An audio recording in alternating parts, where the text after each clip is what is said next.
Jiraiya is one of my favorite characters in all of Naruto. Between being goofy and lecherous, he's also quite wise, kind, and caring as a person. Jiraiya is the perfect example of the imperfect man who means well. Bro's so real. He has a heart in him that knows what's right and pursues it, not because it's what the village would want from him, but because it is what he knows to be morally right. Jiraiya was right on many occasions, but the question lingers, what would have happened if Jiraiya were to go rogue? What if Jiraiya had some terrible truth revealed to him that changed the way he viewed Konoha forever, to the point he could no longer in good conscience remain there? What would happen? What would he do? That's what we're here to figure out. So let's all don our scratched out leaf headbands and get to it. But first, welcome to the Amagi. Before we begin, only 25% of our viewers are subscribed. So if you're a fan of the video, please like and double check if you are subscribed. Now, how about we get into the video? Jiraiya was a shinobi of incredible power, but if you were to ask him, he'd probably refer you to someone like Orochimaru, Tsunade, or even his own pupil Minato. If you were to mention that he was one of 3 shinobi to ever be called a Sannin by the likes of Hanzo the Salamander, he would probably downplay it, telling you, "We were only called that because we survived, not because we won, and we only survived because we were lucky. And even if it was skill, I contributed so little that it doesn't really matter." But you still fought him, and you impressed him too, the excited voice of an orange-headed boy shouted from across the tiny table, his eyes wide at knowing that his master was somehow comparable to the man the 3 of them had admired for so long. Jiraiya was a master, always a teacher. Perhaps that was his lot in life, his calling. He always was understanding and good with others, particularly those younger than him. He often wrote books, though these days his books were at the mercy of the market, and it seemed that the only thing besides eating and training that a shinobi had time for was sleeping, particularly with someone else. And for those who didn't have someone to sleep with, they decided to sully their eyes with stories about characters who did. It was a very sad thing, and often Jiraiya felt as though maybe these people read these stories to fulfill something in them, a missing piece of them. All humans were born missing something, and they spent their whole lives trying to find it. Some of them did, and others just kept cramming whatever they could into the empty space until it stopped aching. Then there were the likes of Jiraiya, who, despite having closed that hole in his heart, still surrounded himself in things of comfort, and produced such media for those who hadn't. It probably wasn't healthy, and many might go so far as to say Jiraiya was wasting his talent. Sure, his stories were funny, and they had adventures in them, but that's not what people came to read. At least, not most people. They came for the scenes. Jiraiya, of course, didn't mind. People paid for the books and he made money, but there was a part of him he buried in cash that felt discontent that all he ever made was just to stoke the primal side of humanity in a non-constructive way. Sometimes he liked to think that maybe, somewhere, somehow, something he had written was used for good. Maybe to teach a lonely chunin somewhere how to talk to a girl, and maybe produce something pure. Maybe allow them to start a family. But alas, such thoughts remained. The reason why Jiraiya thought on these things was because he wanted more from his talents. Secretly, deep down,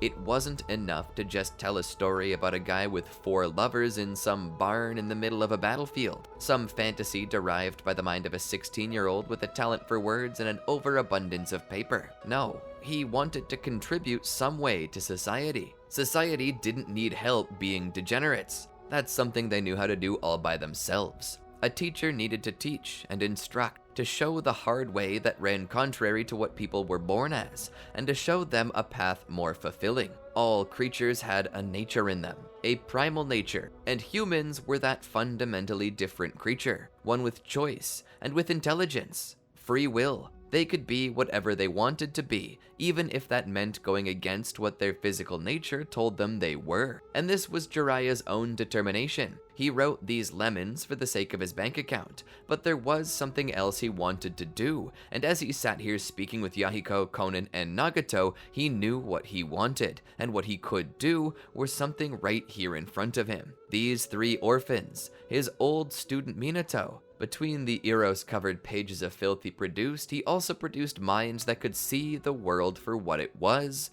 what it wasn't, and what it could be. A healthy knowledge that the world sucked and that the people in it suck, but the cautious optimism that people didn't want to suck and that they could become better as easily as putting on a new pair of socks. The world could change, and there was no more adaptable creature on Earth than a human. Despite their desire to change the world around them so they wouldn't have to change, there was no more creature better suited to change, and that's what gave Jiraiya hope for the future.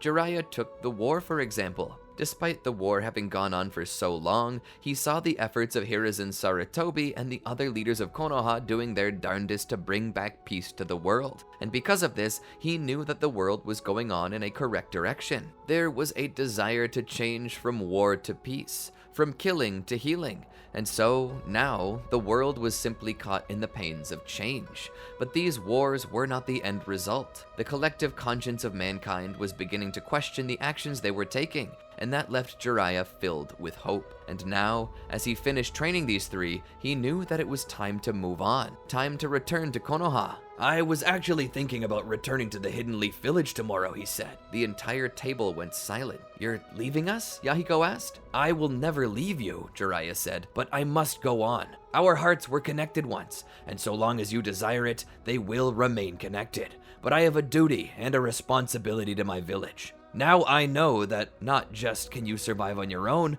but you can make a difference. You can fulfill your dreams, and as such, I can trust your growth finally to you. Sometimes the hardest thing for a teacher to learn is when to stop teaching. Reliance is as dangerous as ignorance. Trust your own ability to learn." The trio understood, though the meal took a more depressing turn as the three of them, on the cusp of tears, could hardly keep from crying as they ate, something Jiraiya felt himself but knew was important to tell them. They understood though, and he was proud of them for that. There was nothing wrong about feeling an emotion, but it was always important to maintain control regardless, especially when it came to knowing what was right. This was a form of self-discipline, which was an important virtue to learn. It was the bit that separated an elegant horse from a wild beast. But that didn't make the night any less difficult. They were off to sleep at about the same time they normally were. It took them far longer, of course, as Jiraiya could see, but he was proud of them for trying. Jiraiya himself, though, wasn't as strong. He stayed up a bit, simply smoking his pipe, trying to take his mind off of it as he prepared to rest. But the news he read was always so depressing. It was awesome that the war was coming to a close, but the fact it began at all was a tragedy. So many lives lost, such as those lost to the family he had cobbled together from the broken shards that were Yahiko, Nagato, and Konan. 3 children, once with families of their own, now orphaned because of it. As he put the newspaper down and prepared to head to his room to sleep, there was a knock at the door. Jiraiya stopped. Who could possibly be visiting at this hour? It was well past midnight, being about 1:15 a.m. There was scarcely any reason for anyone to come here.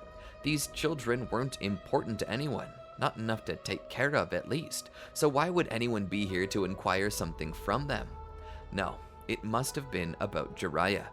Keeping a left hand holding a Rasengan behind his back, he stepped to the door and slowly opened it. He didn't see anyone there. Slowly peeking his head out the door, he looked right and then left, but saw nothing. Looking down, he saw a small package on the ground. Letting his Rasengan dissipate, he leaned down and picked it up, bringing it back inside. Once again lighting the candle, he sat down by the table to open the rain-soaked package. Within the paper that was held closed by plastic bands, there was a box, and within the box, there were files. At the top of those files was a piece of paper. He picked it up and began to read. "You think Konoha's hands are freed from blood? Our village may be the most hypocritical village in existence. We speak as though we care about the world, but all we care about is defending our own assets and growing our influence. The files included our direct scans from the office of the Hokage. Things not meant for the eyes of any to see, save the Hokage.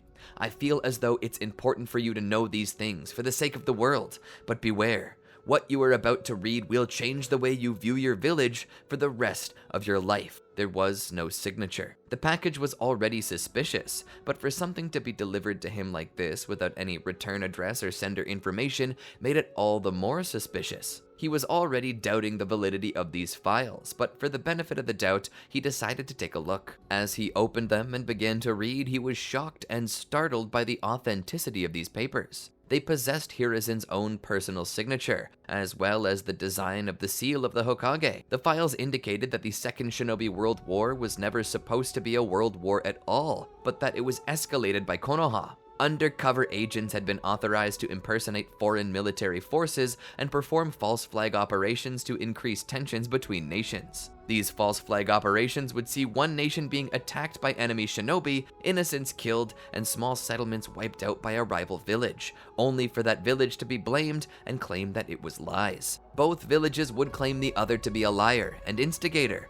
not realizing that neither side were liars, but that it was Konoha being deceitful. The reason for this was listed in sticky notes around the files, saying that allies tended to buy Konoha-built machinery, and that while the First Shinobi World War had left Konoha in a recession so great that the village threatened to fall apart, the commerce formed between allies during the Second Shinobi World War would increase the GDP of the Land of Fire and pull them out of the recession, all while cementing their hold on other nations, particularly smaller ones like Ame and Kusa, who were now in the debt to Konoha. The more files he read about the war and Konoha's hand in it, the more Jiraiya began to realize that Konohagakure practically owned the war. Many weapons companies that were offering weapons and items to rival nations and villages were owned by strings of shell corporations that could be tracked back to Konoha's leadership itself. Life and blood had been traded for money, and Konoha was the driving force. This information sickened Jiraiya. He had thought for the longest time that his village was the upstanding moral focal point of the world. He didn't know such corruption existed underneath. And that night,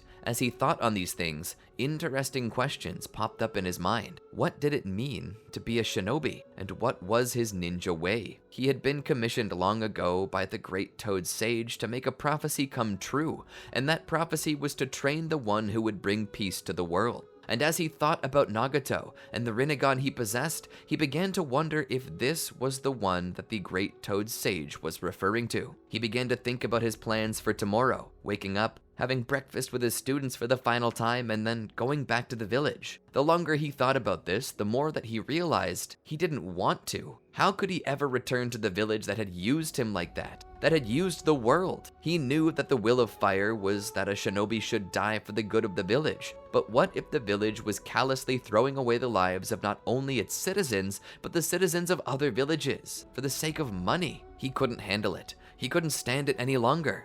And that's why Jiraiya decided he was not going back to Konoha. He was finished working for the village. He had seen many wars. He had fought in one of the greatest wars to end all wars, and was alive to see the other. And the longer he mulled it over, the more he began to consider that very soon there would likely be a third. If war was how they planned to consolidate their power and influence, then that's what was in the future for the village.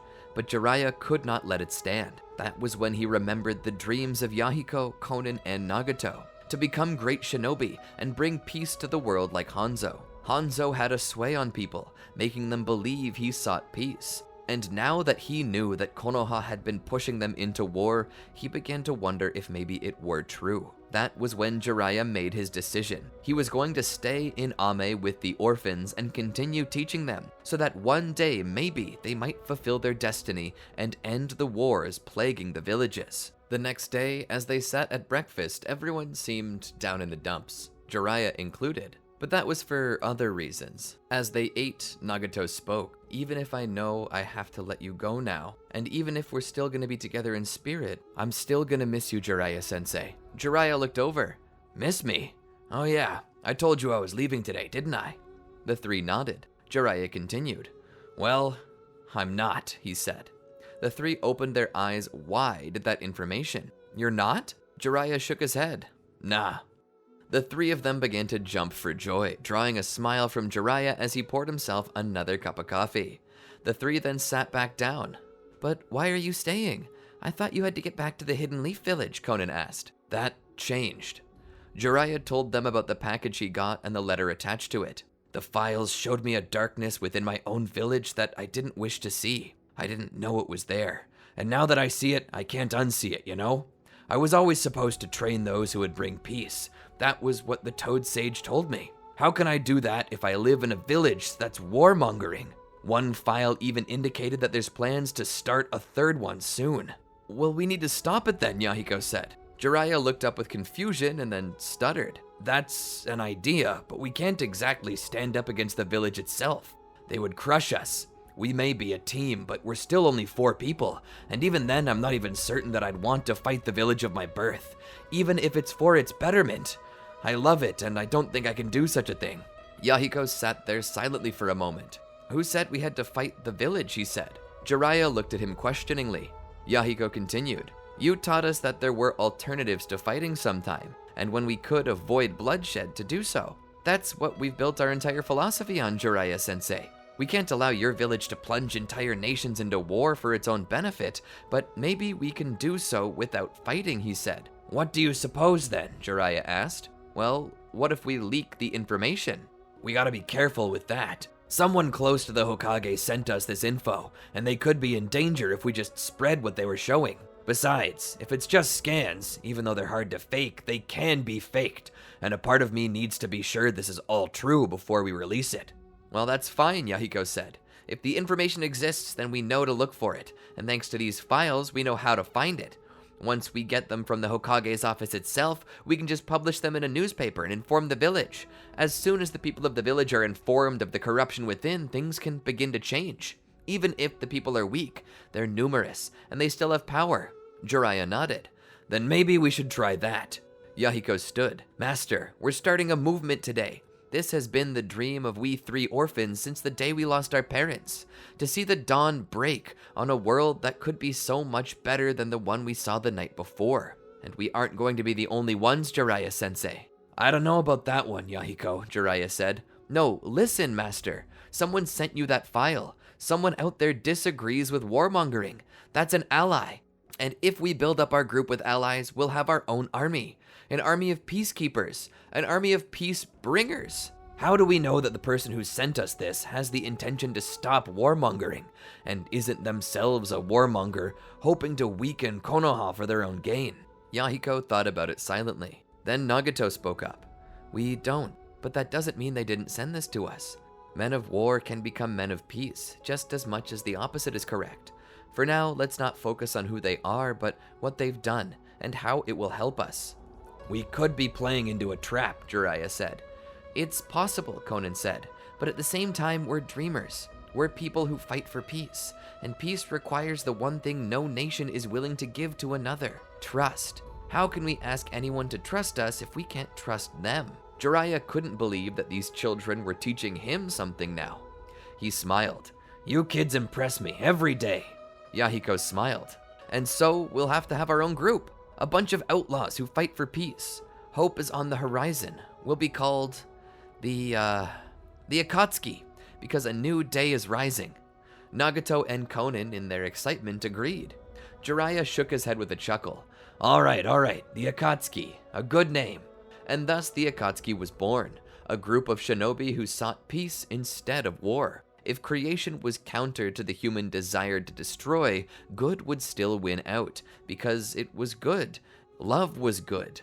Peace was good, and so peace would win. It was this kind of faith that pushed the group forward.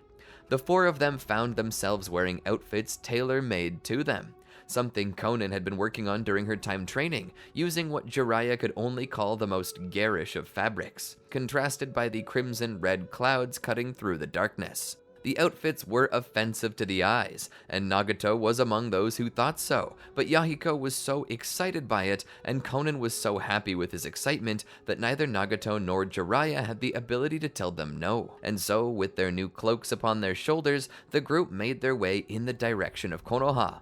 They scheduled their trip to bring them to the village under cover of night, where they were least likely to be spotted.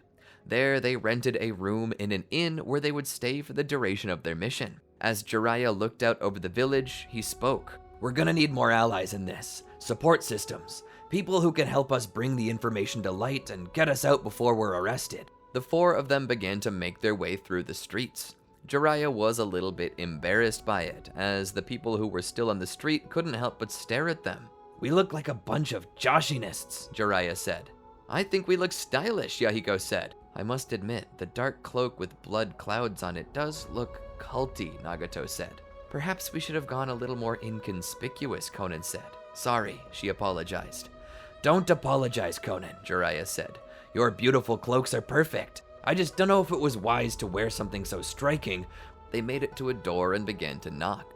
The door opened to show Minato Namikaze standing there. For a moment, he nearly closed the door in their face, but was stopped by Jiraiya's foot. Minato looked down at the feet and the black toenails. Move your foot from my door, stranger, before you lose it. Jiraiya pulled down the large collar of the cloak. Minato, it's me, He said through a harsh whisper. Minato's eyes widened. Oh, why didn't you say so? Come on in, Jiraiya. He got out of the way for his mentor and the other three. Leaving the children to sit on the couch as Kushina brought them cookies, Minato spoke. Couldn't tell who you were because of the cloaks. And black fingernail polish, he said with an awkward grin. Conan has a bit of a gothic streak in her. I fear she's gonna grow up to be one of the kind who either covers themselves in tattoos or piercings. No exceptions. She's a little adventurous, but I don't think there's anything wrong with that. She seems to be a sweet girl. Kushina absolutely seems to love her. Jiraiya looked back to see Kushina laughing and giggling with the children, though it seemed Kushina was indeed favoring Conan, though her curiosity also kept her close to Nagato. 2 Uzumaki in one house, Minato said. A rare thing, and to be able to host a user of the Rinnegan as well. Truly an honor. Jiraiya nodded. I feel he could be the one that the sage told me I should train. He'd bring peace to the world. So, what brings you here today, Sensei? Minato asked. Actually, it's just that. Matters of peace. He pulled the file from his jacket and slid it across the table to Minato, slowly and quietly, as if afraid someone else might notice. Please, read this carefully, but don't be too conspicuous. Minato began to read through. His face remained mostly straight, save an occasional movement of his brow, either rising in surprise or lowering in disgust. Looking up at Jiraiya, he spoke. Is there a chance any of these are faked? Jiraiya nodded. It would be hard, but yes, it is possible.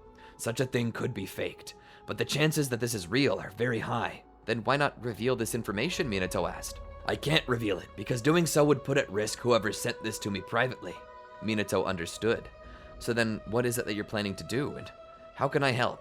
Jiraiya began to explain. Now, I'm not bringing you into this without your choice. If you do not wish to participate, I'll leave you alone, and you could even report me if you need. No, Jiraiya, I'm pretty sure I want to be in on this. Now tell me. Jiraiya began to speak. I need to know a few others I can trust. Some people who can help spread some information, and some people who can help smuggle me and the others out of the village. Minato understood. I know a newspaper organization that's always been highly critical of Konoha, but remains well respected. If they got a hold of this info, they would definitely love to spread it. As for people who can get you out, I know a few. The Uchiha clan tend to stand more for family than for village, which means I know their opinion on this already. They will help protect you, and if anything, they'll push for reform. Jiraiya smiled. The Uchiha always were loose cannons. Minato smiled. But they're well-meaning loose cannons. Of every clan in the village, theirs are the hearts that are the largest. Then I can trust you to tell them what's gonna happen, and help them set up an escape for us? Minato nodded. Can I borrow the file to show them? Just be careful who you show. I will. I know exactly who to show, Minato said. An old friend of mine who just so happens to be the most powerful Uchiha in the whole clan. Jiraiya then stood. Then it's settled. Minato spoke. What are your plans now? I plan to wait until tomorrow night. I'm gonna break into the Hokage's office and find the files that were scanned. I'll steal them, and then present them to your contact. I won't even dare be discreet. I'll let the world know it was Jiraiya. Then the hatred can be pointed towards me instead of anyone else. Minato understood. You're protecting the leaker. Jiraiya nodded. Whistleblowers do sometimes serve to keep people accountable, as they're doing now. Minato spoke. Good luck, Sensei. The day after, Minato called Jiraiya a few times to update him. He had managed to get the Uchiha clan on his side. He then gave Jiraiya the information he needed on the person to deliver the stuff to.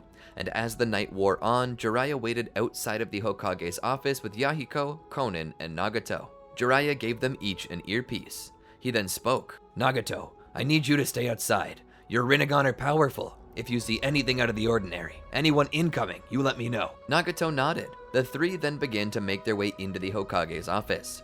Once inside, they began looking around. We need to find those files, Jiraiya said.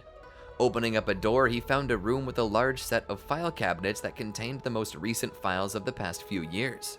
Jiraiya tried his best to remember the numbers on the file as he held a flashlight between his teeth. He was giving instructions to the others as they did so. I think I found it, Conan whispered, a little excitement in her voice. Jiraiya walked over and looked. He saw the contents. That's great, he said.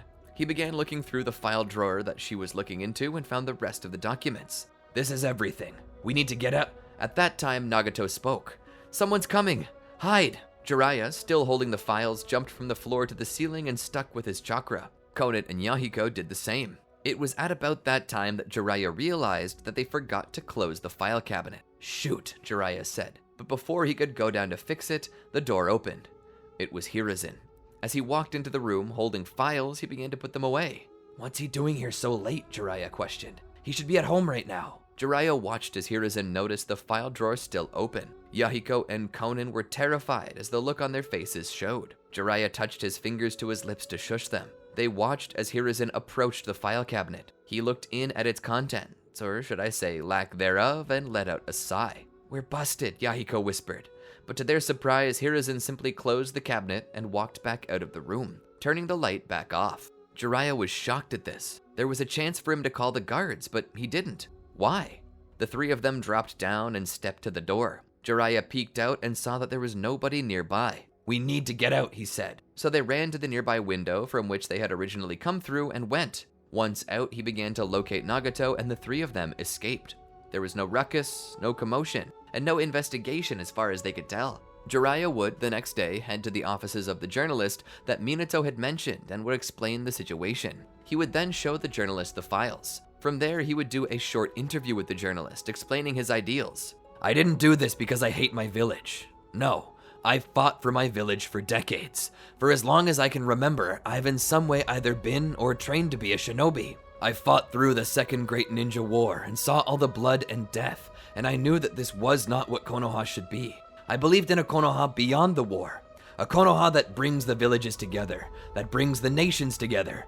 But then I discovered these files. As an old friend of the Hokage, I was invited for lunch, and when Hiruzen wasn't in the room, I got a little too nosy. And I admit this was not how a shinobi should be, but I discovered this file, and as soon as I read it, I knew I couldn't let it stand. You know the people are going to call you a traitor, Jiraiya, the journalist said. They're going to question why you were looking through the files in the first place, and are going to note how long you've been in another village. They're going to call you a foreign agent. Jiraiya nodded. They will call me that.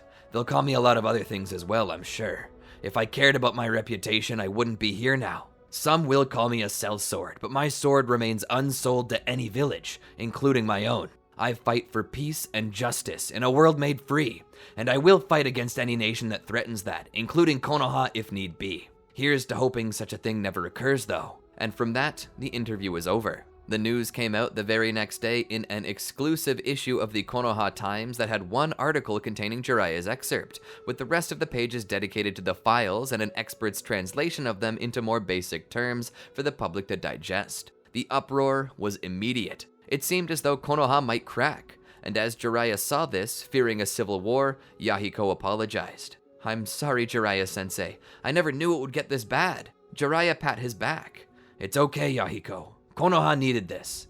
The Uchiha sided with the villagers, and slowly, one by one, the clans began to voice their concern with how the village was being run. Slowly, the village and its leadership was falling apart. Hiruzen would confirm it as true, and step down immediately. The rest of the village's leadership was forced to step down as well. Minato Namikaze would replace Hiruzen as Hokage, and Fugaku Uchiha, Hiyashi Hyuga, and Shikaku Nara would be appointed to the Konoha Council as advisors. Minato Namikaze would proceed to pardon Jiraiya for his part in leaking the information, calling it a heroic thing for a shinobi loyal to Konoha to do. Despite that, Jiraiya could not stay.